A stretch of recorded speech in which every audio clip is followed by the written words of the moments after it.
সরকার 4 দফা দাবি মেনে নেয়ায় টানা 3 দিনের সব কর্মসূচি প্রত্যাহার করেছেন জগন্নাথ বিশ্ববিদ্যালয়ের শিক্ষক শিক্ষার্থীরা। শনিবার থেকে বিশ্ববিদ্যালয়ের ক্লাস পরীক্ষা চলবে।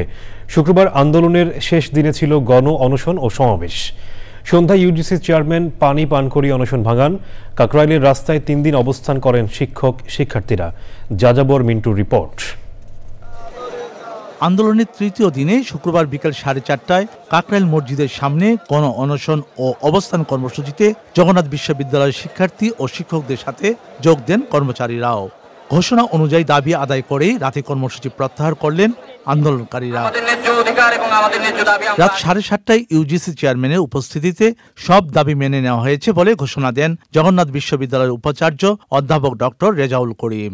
আবাসন সংকট নিরসনে আমাদের শিক্ষার্থীদের খুব দ্রুত অস্থায়ী হল নির্মাণের কাজ শুরু করা।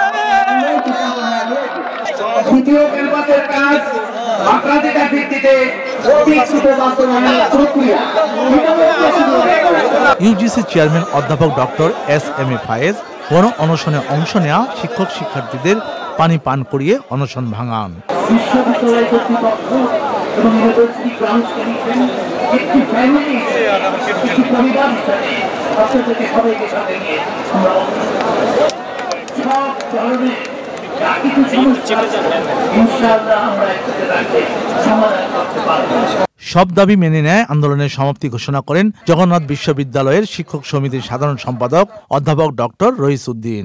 যেহেতু আমাদের দাবি বাস্তবায়িত হয়েছে, পূর্ণ হয়েছে এবং আমাদের চলমান আজকের এই আন্দোলনের পরিসমাপ্তি ঘোষণা করছে।